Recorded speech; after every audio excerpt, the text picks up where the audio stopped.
Greetings. I'm Rhonda Hamilton, the Executive Director and President of the MI Mother's Keeper Mental Health Advocacy nonprofit agency here in the nation's capital.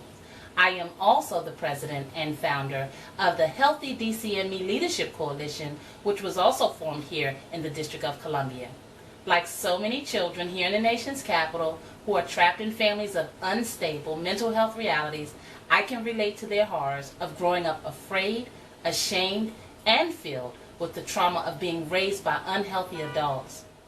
As the daughter of schizophrenia and drug addiction, finding my way in the streets of Washington, D.C., it took a village to save me. In the nation's capital presently, African American men are expected to die 17 years earlier than the white men, with gun violence being one of the largest contributory factors. Our 12 and 13-year-old children of low-income means who don't know their living history are committing carjackings and unthinkable crimes daily, not to mention being authorized to make vaccination decisions without parental consent.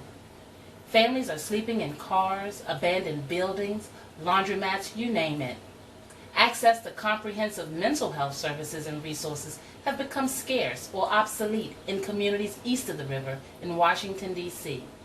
Emergency medical and trauma-related care is at least 20 to 30 minutes across the bridge to sections of the city that are not plagued with low health care standards and resources.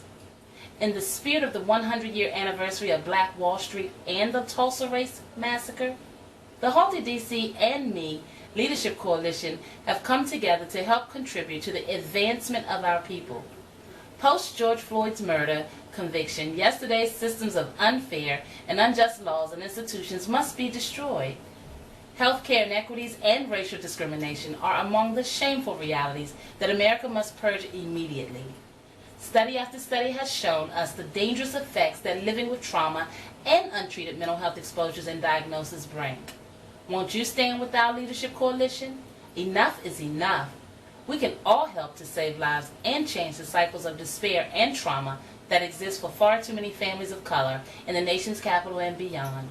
Please make your donation today at www.capitalcityemergency.org.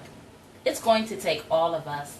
My dear queens, my dear soldiers, gentrification must include us.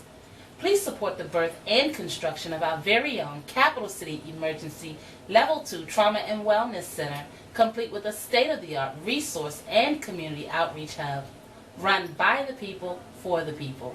Black is beautiful and so are you. Our mental health matters. Wake up, America. It's time for change.